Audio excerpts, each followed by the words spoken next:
Item ಯಾವುದೇ ಇರಲಿ try ಮಾಡಿ ಆಚಿ ಚಿಕನ್ ಮಸಾಲಾ. ಬೆಂಕಿ ಅಂತಿರೋ ಬಾಗಲಕೋಟೆಗೆ ಖಡಕ್ ಪೊಲೀಸರು ಎಂಟ್ರಿ ಕೊಟ್ಟಿದ್ದಾರೆ. ನಿಜಕ್ಕೂ ಹೆಂಗಾಗ್ಬಿಟ್ಟಿದೆ ಅಂತ ಅಂದ್ರೆ ಬಾಗಲಕೋಟೆ ಇವತ್ತು ಬೂದಿ ಮುಚ್ಚಿದ ಕೆಂಡದ ಪರಿಸ್ಥಿತಿ.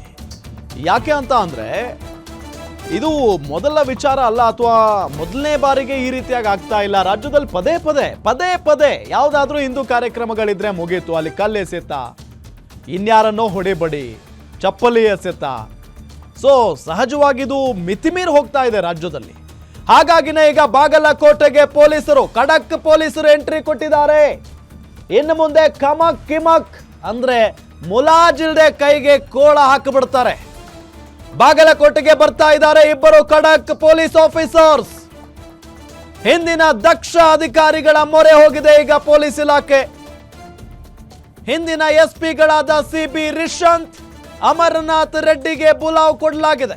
ಈ ಹಿಂದೆ ಬಾಗಲಕೋಟೆಯ ಎಸ್ಪಿಗಳಾಗಿ ಕಾರ್ಯವನ್ನ ನಿರ್ವಹಿಸಿದಂತ ಅನುಭವ ಇದೆ. ಜೊತೆಗೆ ಬಾಗಲಕೋಟೆಯ ಜಿಲ್ಲೆಯ ಇಂಚಿಂಚು ಮಾಹಿತಿ ಈ ಇಬ್ಬರು ಆಫೀಸರ್ಗಳಿಗಿದೆ. ಸೊ ಹಂಗಾಗಿನೇ ಈಗ ಸಿಬಿ ರಿಷಂತ್ ಮತ್ತು ಅಮರನಾಥ್ ರೆಡ್ಡಿ ಅವರಿಗೆ ಬುಲಾವ್ ನೀಡಲಾಗಿದೆ. ಇಬ್ಬರಿಗೂ ಬಾಗಲಕೋಟೆಗೆ ಬರುವಂತೆ ಡಿಜಿಪಿ ಆದೇಶವನ್ನ ಹೊರಡಿಸಿರೋದು. ಡಿಜಿಪಿ ಆದೇಶದಂತೆ ಬಾಗಲಕೋಟೆಯತ್ತ ರಿಷಂತ್ ಮತ್ತು ಅಮರನಾಥ್ ರೆಡ್ಡಿ ಅವರು ಹೊರಟಿದ್ದಾರೆ. ನಿಮಗೆ ಅವ್ರ ಫೋಟೋಗಳನ್ನು ನಾವು ತೋರಿಸ್ತಾ ಇದ್ದೀವಿ.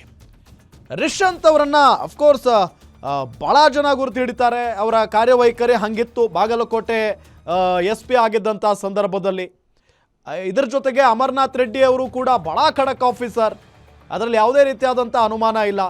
ಸೊ ಇಂಥ ಘರ್ಷಣೆಗಳಾದಂಥ ಸಂದರ್ಭದಲ್ಲಿ ಇಂಥ ಅನುಭವಿ ಇಬ್ಬರು ಪೊಲೀಸ್ ಆಫೀಸರ್ಸ್ ಆ ಜಾಗದಲ್ಲಿದ್ದರೆ ಮುಂದೆ ಆಗುವಂಥ ಅನಾಹುತಗಳನ್ನು, ಅಹಿತಕರ ಘಟನೆಗಳನ್ನು ಆದಷ್ಟು ತಡೆಯುವಂಥ ಕೆಲಸಗಳನ್ನು ಮಾಡ್ತಾರೆ, ಮುಚ್ಚಿ ಹಾಕುವಂಥ ಕೆಲಸಗಳನ್ನು ಮಾಡ್ತಾರೆ.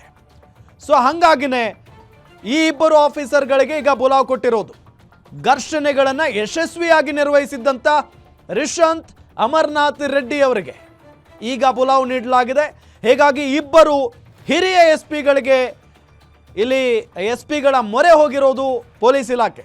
ಜಿಲ್ಲೆಯಲ್ಲಿ ಒಳ್ಳೆಯ ಹಿಡಿತ ಹೊಂದಿದ್ದಂಥ ರಿಷಂತ್ ಮತ್ತು ಅಮರನಾಥ್ ರೆಡ್ಡಿ, ಈಗಾಗಲೇ ನಾನು ಹೇಳಿದ ಹಾಗೆ ಆ ಜಿಲ್ಲೆಯಲ್ಲಿ SP ಆಗಿದ್ದಂಥ ಸಂದರ್ಭದಲ್ಲಿ, ಅಥವಾ ಇಬ್ಬರೂ ಕೂಡ SP ಆಗಿ ಕಾರ್ಯನಿರ್ವಹಿಸಿದ್ದಂಥ ಸಂದರ್ಭದಲ್ಲಿ ಬಹಳ ಬಿಗಿ ಹಿಡಿತವನ್ನು ಹೊಂದಿದ್ರು. ಕಮಕ್ ಕಿಮಕ್ ಅನ್ನೋ ಹಂಗಿರಲಿಲ್ಲ ಅಲ್ಲಿನ ಒಂದಿಷ್ಟು ಈ ರೌಡಿ ಶೀಟರ್ಗಳು, ಅಷ್ಟು ಸ್ಟ್ರಿಕ್ಟ್ ಆಫೀಸರ್ಸ್ ಇವರು.